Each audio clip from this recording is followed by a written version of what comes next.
فرزند زہرا یہ حالات برے ہیں۔ کاشانۂ بصیرت ایک ایسا مکمل یوٹیوب چینل جس پر محروم بصارت کے لیے بالخصوص اور تمام افراد کے لیے بالعموم سینکڑوں کی تعداد میں اسلامی کتب دستیاب ہیں۔ لہذا گزارش ہے کہ آپ اپنی ذمہ داری نبھاتے ہوئے کاشانۂ بصیرت کو سبسکرائب کرنے کے ساتھ ساتھ بیل آئیکن کو پریس کیجیے تاکہ آپ علم کے حصول کے ساتھ ساتھ مذہب اہل بیت کی اشاعت میں بھی اہم کردار ادا کرتے رہیں۔ کاشانۂ بصیرت، کاشانۂ بصیرت، کاشانۂ بصیرت۔ فرزند زہرا یہ حالات برے ہیں۔ بسم اللہ الرحمن الرحیم۔ السلام علیکم سامعین، مکتوب 28 کا چوتھا حصہ کاشانۂ بصیرت کے یوٹیوب چینل پر آئیے مل کر پڑھتے ہیں۔ اب تک ہم اس مکتوب 28 کے 3 حصے پچھلی 3 نشستوں میں مکمل کر چکے ہیں۔ چوتھے کی طرف ہم گامزن ہیں۔ وزعمت عربی کے الفاظ کہاں سے شروع ہوئے ہیں اور کہاں پہ اختتام، آئیے آپ کی سماعتوں کی نظر۔ وزعمت انی لکل الخلفاء حسدت، اور اختتام اس کا جس جملے پر ہے یا جس لفظ پر ہے، ما سنہا من ذکرہا۔ ترجمہ، تمہارا خیال ہے کہ میں تمام خلفاء سے حسد رکھتا ہوں اور میں نے سب کے خلاف بغاوت کی ہے، تو اگر یہ صحیح بھی ہے تو اس کا ظلم تم پر نہیں ہے کہ تم سے معذرت کی جائے۔ یہ وہ غلطی ہے جس سے تم پر کوئی حرف نہیں آتا، اور تمہارا یہ کہنا کہ میں اس طرح کھینچا جا رہا تھا جس طرح کہ نکیل ڈال کر اونٹ کو کھینچا جاتا ہے تاکہ مجھ سے بیعت لی جائے، تو خدا کی قسم تم نے میری مذمت کرنا چاہی اور نادانستہ طور پر تعریف کر بیٹھے اور مجھے رسوا کرنا چاہا تھا، مگر خود رسوا ہو گئے۔ مسلمان کے لیے اس بات میں کوئی عیب نہیں ہے کہ وہ مظلوم ہو جائے جب تک کہ وہ دین کے معاملے میں شک میں مبتلا نہ ہو اور اس کا یقین شبہے میں نہ پڑ جائے۔ میری دلیل اصل میں دوسروں کے مقابلے میں ہے، لیکن جس قدر مناسب تھا میں نے تم سے بھی بیان کر دیا۔ یہاں پر انورٹڈ کاما کلوز، اس کا ترجمہ مکمل ہوا، اور اب آئیے شرح و تفسیر پڑھتے ہیں۔ ہیڈنگ ہے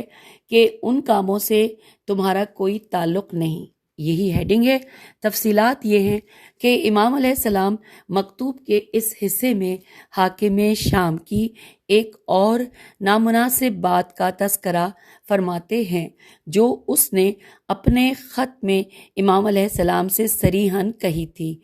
انورٹڈ کاما میں، کہ تم نے ابو بکر سے حسد کرتے ہوئے ان کی بیعت سے انکار کیا، اسی طرح عمر سے بھی حسد کیا اور ان سب سے بڑھ کر عثمان سے بھی حسد برتا اور ان کی تمام برائیوں سے پردہ اٹھایا اور ان کے فہم و عقل اور دین و کردار کو مشکوک بنایا۔ آپ علیہ السلام اس کے جواب میں فرماتے ہیں کہ تمہارا خیال ہے کہ میں تمام خلفاء سے حسد رکھتا ہوں اور میں نے سب کے خلاف بغاوت کی ہے، تو اگر یہ صحیح بھی ہے تو اس کا ظلم تم پر نہیں ہے کہ تم سے معذرت کی جائے۔ یہ وہ غلطی ہے جس سے تم پر کوئی حرف نہیں آتا، انورٹڈ کاما کلوز۔ یوں امام علیہ السلام حاکم شام کو اس میدان میں اترنے ہی نہیں دیتے اور اس کی باتوں کو بیہودہ قرار دیتے ہوئے فرماتے ہیں کہ اگر مجھے خلفاء کے ساتھ کوئی مسئلہ ہو تو خود انہیں یا ان کی اولاد کو اس کا دعوے دار ہونا چاہیے، لیکن تم تو ایک آزاد کردہ ہو جو فتح مکہ کے بعد خوف کے مارے مجبوری اور لاچاری میں مسلمان ہوئے، لہٰذا تمہیں اس موضوع کو چھیڑنے کا تو کوئی حق ہی نہیں۔ جو شعر امام علیہ السلام نے اپنے کلام میں بطور مثال پیش فرمایا ہے وہ ابو ذئب حضلی کا ہے، جو عصر جاہلیت میں اسلام دیکھ چکا تھا۔ اس نے رسول خدا صلی اللہ علیہ وآلہ وسلم کی رحلت کے وقت مدینے آ کر اسلام قبول کیا اور ظاہر الصلاح، زوئے الف ہیرے الف لام صاد لام الف ہے، ظاہر الصلاح مسلمانوں میں قرار پایا۔ اس شعر کا پہلا مصرع کچھ یوں ہے، یہ عربی کا ہے لیکن ہم ترجمہ پڑھتے ہیں کہ بدگوئی کرنے والوں نے میری محبوبہ کی اس لیے برائی کی کہ میں اسے چاہتا ہوں، لیکن یہ وہ غلطی ہے جس سے تم پر کوئی حرف نہیں آتا، انورٹڈ کاما کلوز۔ یہ شعر ایک ضرب المثل کی صورت اختیار کر گیا ہے جو ایسے شخص کے لیے بولا جاتا ہے جو کسی ایسے کام کی برائی کرتا ہے جس کا اس کے ساتھ کوئی تعلق ہی نہیں۔ پھر یہاں لکھا ہے لفظ زعمتا، زے عین میم تے، اور میم پہ جزم ہے، زے اور عین پہ فتح ہے اور باقی سب حروف پہ، تو زعمتا کے جملے کا مفہوم یہ ہے کہ پہلے تو حسد کا جو الزام تم مجھ پر لگا رہے ہو وہ سراسر جھوٹ ہے، خصوصاً یہ کہ تم نے مجھے قتل عثمان میں شریک جانا، حالانکہ میں نے لوگوں کو اس کے قتل سے منع کیا ہے۔ دوسری بات یہ کہ اگر یہ الزام درست بھی ہو تو اس کا تمہارے ساتھ تو کوئی تعلق ہی نہیں۔ امام علیہ السلام اس کلام کے تسلسل میں فرماتے ہیں انورٹڈ کاما، اور تمہارا یہ کہنا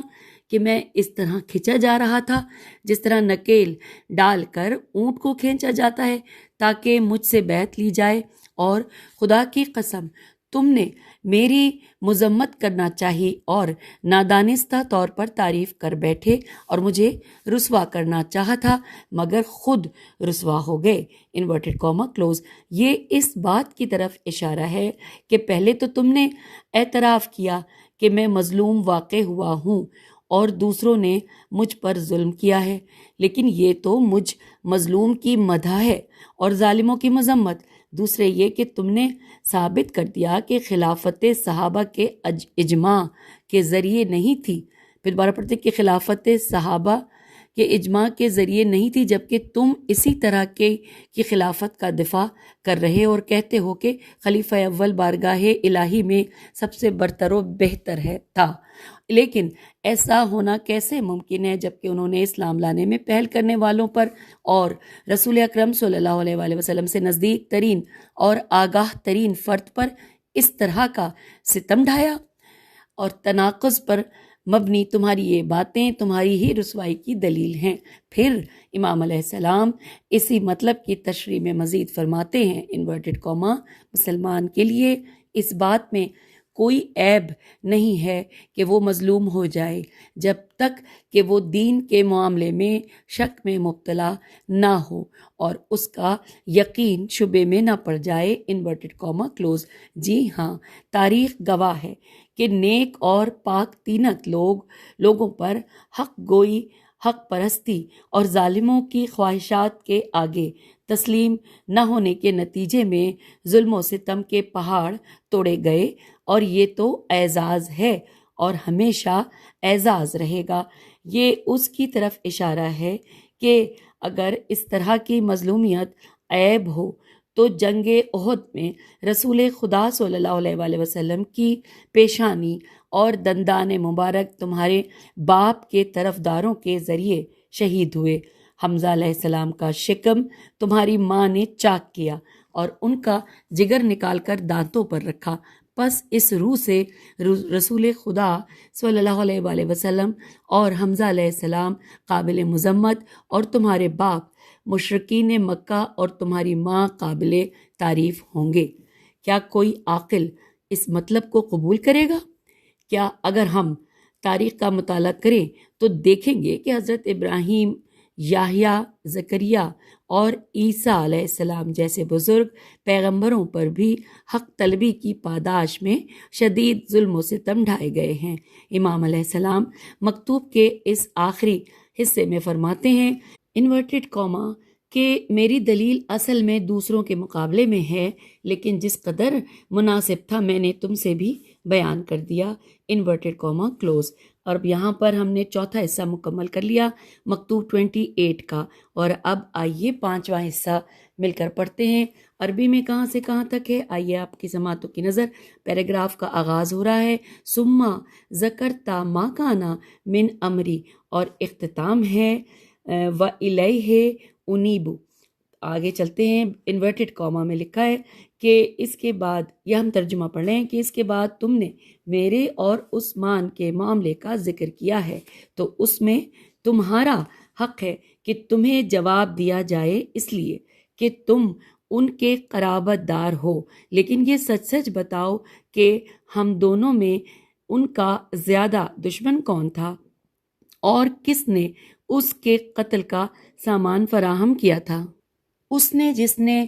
نصرت کی پیشکش کی اور اسے بٹھا دیا گیا اور روک دیا گیا، یا اس نے جس سے نصرت کا مطالبہ کیا گیا اور اس نے سستی برتی اور موت کا رخ ان کی طرف موڑ دیا، یہاں تک کہ قضاء و قدر نے اپنا کام پورا کر دیا۔ خدا کی قسم، میں ہرگز اس کا مجرم نہیں ہوں، اور اللہ ان لوگوں کو بھی جانتا ہے جو روکنے والے تھے اور اپنے بھائیوں سے کہہ رہے تھے کہ ہماری طرف چلے آؤ، اور جنگ میں بہت کم حصہ لینے والے تھے۔ میں اس بات کی معذرت نہیں کر سکتا کہ میں ان کی بدعتوں پر برابر اعتراض کر رہا تھا کہ اگر یہ ارشاد اور ہدایت بھی کوئی گناہ تھا تو بقول شاعر انورٹڈ کاما کے بہت سے لوگ ایسے لوگ ہوتے ہیں کہ جن کی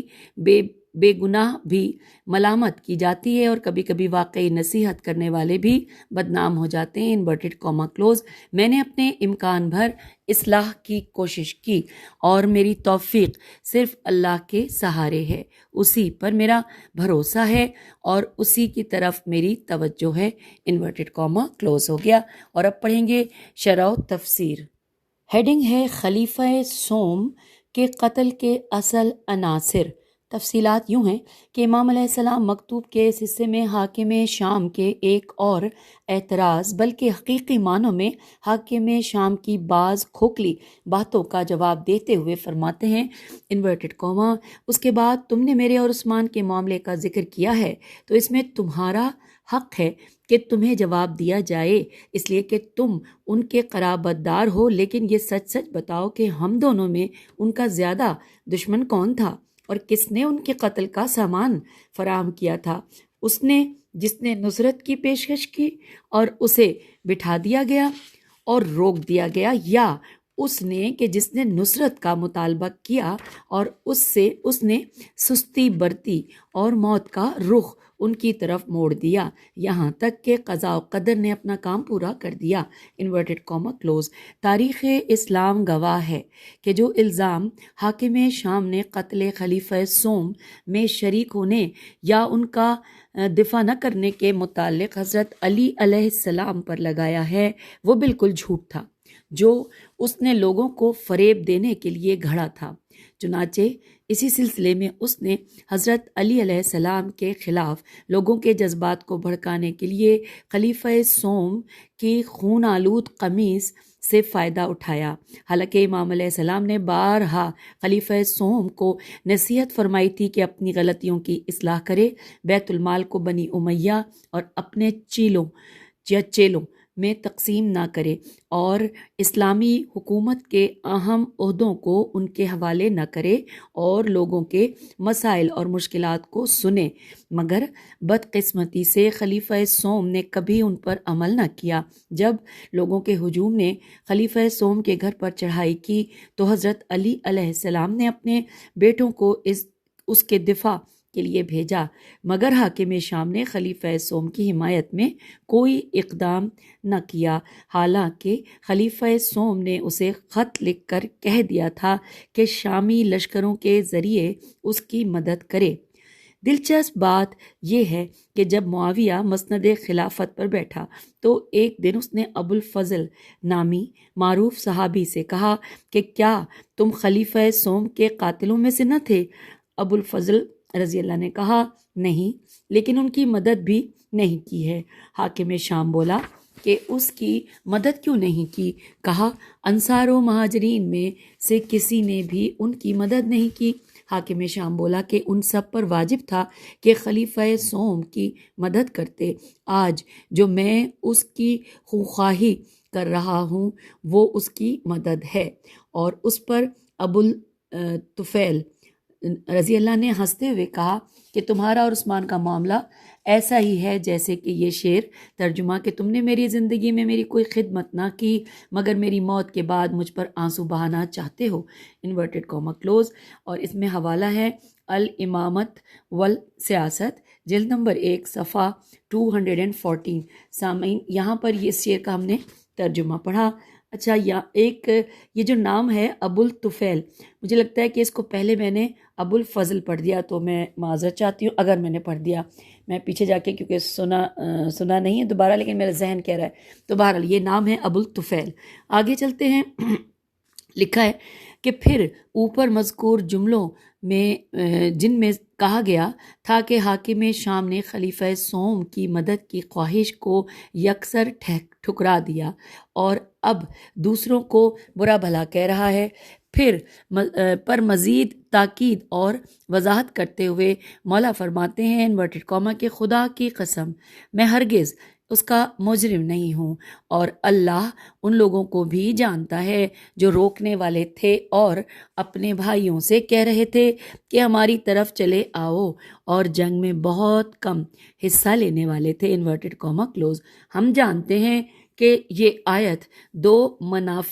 منافق گروہوں کے بارے میں ہے۔ پہلا گروہ ان لوگوں کا ہے جنہوں نے جنگ احزاب میں باقاعدہ طور پر جنگ سے کنارہ کشی اختیار کی اور دوسروں کو بھی کنارہ کشی کی دعوت دی۔ دوسرا گروہ ان لوگوں کا ہے جو اپنے مسلمان بھائیوں سے کہتے تھے کہ ہماری طرف آ جاؤ اور خطرناک جنگ سے ہاتھ کھینچ لو۔ یہ لوگ دشمنوں کے مقابلے میں جہاد کرنے والے نہ تھے، اور ان میں سے بہت کم لوگوں نے جہاد میں حصہ لیا، اور وہ بھی ریا اور مجبوری کی بنا پر۔ یہ امکان بھی پایا جاتا ہے کہ مذکورہ آیت ان دونوں گروہوں کی طرف اشارہ نہ ہو، بلکہ ایک ہی گروہ کی صورتحال کو دو مختلف طریقوں سے بیان کر رہی ہو، یعنی منافقوں کے اس گروہ کی طرف اشارہ ہو جو جب مجاہدوں کے درمیان ہوتے تھے تو انہیں جہاد سے باز رکھتے تھے، اور جب برکنار ہوتے تھے تو دوسروں کو اپنی طرف دعوت دیتے تھے۔ اگلے پیراگراف میں ہے بہرحال امام علیہ السلام کا اس آیہ شریفہ کو بطور مثال پیش کرنا اس بات کی طرف اشارہ ہے کہ اگر تم حاکم شام قتل خلیفہ سوم کے بارے میں حقائق کو لوگوں سے چھپاؤ گے بھی تو خدا سے یہ بات پوشیدہ نہیں رہے گی کہ انہوں نے عثمان نے، یعنی انہوں نے بریکٹ میں لکھا ہے عثمان نے تم سے مدد مانگی مگر تم نے ان کی طرف مڑ کر نہیں دیکھا، بلکہ ان کے قتل پر تم خاموش ہوئے اس لیے کہ شاید تمہیں خلافت مل جائے۔ البتہ حاکم شام جو ایک چال باز سیاست دان تھا اس بات کو بخوبی سمجھتا تھا کہ جب انصار و مہاجر قتل خلیفہ سوم کے خلاف لوگوں کے ہنگاموں کے مقابلے میں خاموشی اختیار کریں گے تو بہت کم لوگ ان کے دفاع میں رہ جائیں گے، اور اس صورت میں اگر وہ یعنی کہ بریکٹ میں لکھا ہے معاویہ عثمان کے دفاع میں میدان میں اتر آئے تو انصار و مہاجرین کے مد مقابل قرار پائے گا، اور یہ صورتحال اس کے مستقبل کے لیے بہت نقصان دہ ثابت ہو سکتی ہے۔ لہٰذا اس نے عثمان کی مدد طلبی کی طرف کوئی توجہ نہ دی، اگرچہ ظاہراً وہ ان کا حلیف تھا۔ یہاں ایک سوال پیش آتا ہے کہ فوق ذکر آیت جو کہ سورہ احزاب کی آیت نمبر 18 جو منافقوں کے رسول اکرم صلی اللہ علیہ وآلہ وسلم کے مد مقابل میں ڈٹ جانے کے بارے میں بتاتی ہے، ممکن ہے ضمنی طور پر خلیفہ سوم کی مدح کر رہی ہو، کیونکہ امام علیہ السلام اپنے کلام کے تسلسل میں فرماتے ہیں انورٹڈ کاما میں اس بات کی معذرت نہیں کر سکتا کہ میں ان کی بدعتوں پر برابر اعتراض کر رہا تھا کہ اگر یہ ارشاد اور ہدایت بھی کوئی گناہ تھا تو بقول شاعر انورٹڈ کاما بہت سے ایسے لوگ ہوتے ہیں جن کی بے گناہ بھی ملامت کی جاتی ہے اور کبھی کبھی واضح واقعی نصیحت کرنے والے بھی بدنام ہو جاتے ہیں، انورٹڈ کاما کلوز۔ امام علیہ السلام اس کلام کے آخر میں فرماتے ہیں کہ میں نے اپنے امکان بھر اصلاح کی کوشش کی اور میری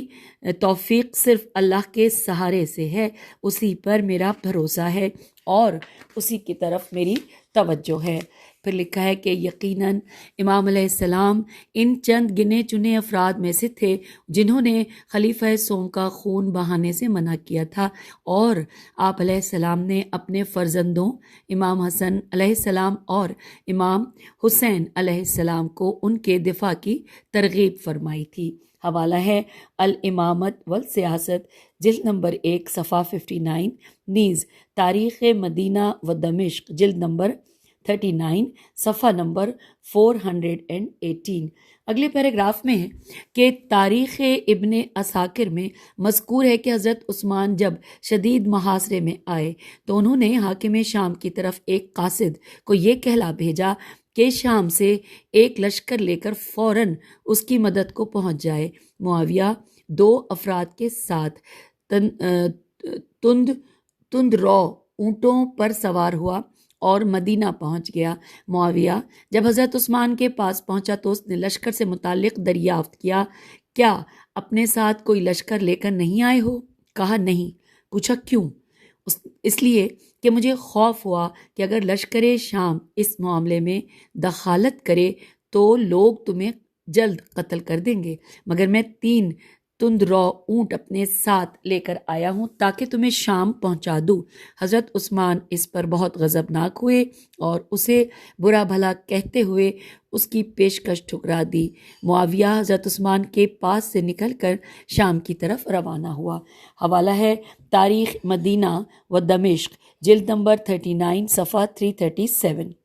کتاب تاریخ طبری میں 35 ہجری 35 ہجری کے حوادث کے ذیل میں آیا ہے کہ باغیوں نے خلیفہ سوم کو شدید محاصرے میں گھیر رکھا تھا اور اس پر ہر چیز یہاں تک کہ کھانا پینا بھی بند کر دیا تھا۔ اور پھر ساتھ لکھا ہے کہ وقد کانا یدخلو بالشین مما یریدو، حضرت علی علیہ السلام اس کی ضرورت کی چیزوں کو پہنچاتے تھے، انورٹڈ کاما کلوز۔ اس میں حوالہ ہے تاریخ طبری، جلد نمبر 3 صفحہ نمبر 416 سے لے کے 418۔ نیز اسی کتاب میں طبری لکھتے ہیں کہ جب باغیوں نے عثمان پر کھانا پینا بند کر دیا تو حضرت علی علیہ السلام بہت ناراض ہوئے اور فرمایا، اے لوگو، یہ جو کام تم لوگ کر رہے ہو نہ مسلمانوں کی روش کی مانند ہے اور نہ کافروں کی، اس پر کھانا بند نہ کرو۔ روم و فارس یہاں تک کہ اپنے قیدیوں کے ساتھ بھی ایسا سلوک نہیں کرتے تھے جو تم لوگوں نے اسے کیوں اور کس جرم میں محاصرے میں قرار دیا ہے اور اس کے قاتل کو حلال سمجھا ہے، یہاں پہ سوالیہ نشان ہے۔ حوالہ نوٹ کیجئے تاریخ طبری، جلد نمبر 3 اور صفحہ نمبر 416 سے لے کر 418۔ پھر ہے کہ طبری اسی سلسلے میں مزید لکھتے ہیں کہ جب لوگوں نے خلیفہ سوم کے گھر پر چڑھائی کی تو امام حسن علیہ السلام اور فرزندان اصحاب میں سے بعض نے انہیں ایسا کرنے سے منع کیا۔ یہاں پر بھی حوالہ وہی ہے، تاریخ طبری، جلد نمبر 3 صفحہ 416 سے 418۔ لیکن چونکہ امام حسن علیہ السلام اس سے پہلے عثمان کے ناروا کاموں کے سبب بارہا ان پر تنقید کر چکے تھے اور بار بار انہیں نصیحت فرمائی تھی کہ ایسے کاموں سے باز رہو اور لوگوں کے ساتھ رہو، لوگوں کے دکھ درد کو سنو اور ان کے مسائل کے بارے میں جواب دو۔ ان باتوں کے سبب حاکم شام اور اس جیسے لوگوں کو یہ بہانہ ہاتھ آیا کہ تم نے لوگوں کو عثمان کے خلاف ورغلایا ہے۔ امام علیہ السلام فرماتے ہیں کہ اگر ہدایت و نصیحت جو امر بمعروف اور نہی از منکر کے واضح مصادیق میں سے ہے گناہ شمار ہو جائے تو میں اس گناہ کا اعتراف کرتا ہوں، لیکن کوئی بھی با ایمان مسلمان ایسا نہیں کہتا بلکہ اسے اہم اسلامی فرائض میں سے شمار کرتے ہیں۔ قابل ذکر ہے کہ جملہ ربا ملوم لا زمبا لہو، دوبارہ پڑھتے ہیں جملہ ربا، رے پہ پیش ہے، ربا ملومم لا ذنب لہو، اکثر مذموم لوگ گناہ گار نہیں ہوتے۔ یہ اس کا ترجمہ ہے۔ ایک عربی ضرب المثل ہے اور کہا گیا ہے کہ جس شخص نے سب سے پہلے اس جملے کو کہا وہ اقسم بن سیفی تھا۔ الف کاف سے میم، اقسم بن سیفی، سیفی سواد سے ہے، سواد یہ فے چھوٹی یہ۔ پھر لکھا ہے کہ وقد یستفیدو، وقد یستفیدو الزنتا، الزنت متنسہ۔ میں ذرا تھوڑا سے کچھ چیزیں مٹی ہوئی تھیں لیکن کوشش کی، پڑھ لیا، پھر پڑھ لیتے ہیں کہ مزید اگر کوئی غلطی ہے تو ٹھیک ہو جائے۔ وقد یستفیدو الزنت متنسہ،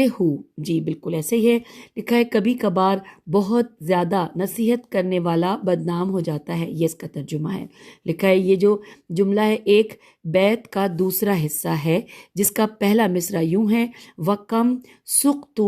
فِي آثَارِكُمْ مِن نَصِيحَةٍ، تمہارے کاموں کے بارے میں کس قدر میں نے پند و نصیحت کی، انورٹڈ کاما کلوز۔ کہا گیا ہے کہ اس شعر کا خالق الریاشی نامی شاعر ہے۔ حوالہ نوٹ کیجئے، شرح نہج البلاغہ، علامہ تستری، جلد نمبر 9، صفحہ 611۔ یوں سامعین ہم نے 5واں حصہ مکمل کر لیا، چوتھا اور 5واں ہم نے اس نشست میں مکمل کیا ہے مکتوب 28 کا، اور اب اگلی نشست جو کہ آخری نشست ہوگی اس میں ہم انشاءاللہ آخری حصہ، چھٹا حصہ مکتوب 28 کا مکمل کر لیں گے۔ اس نشست سے اجازت، خدا حافظ، فی امان اللہ۔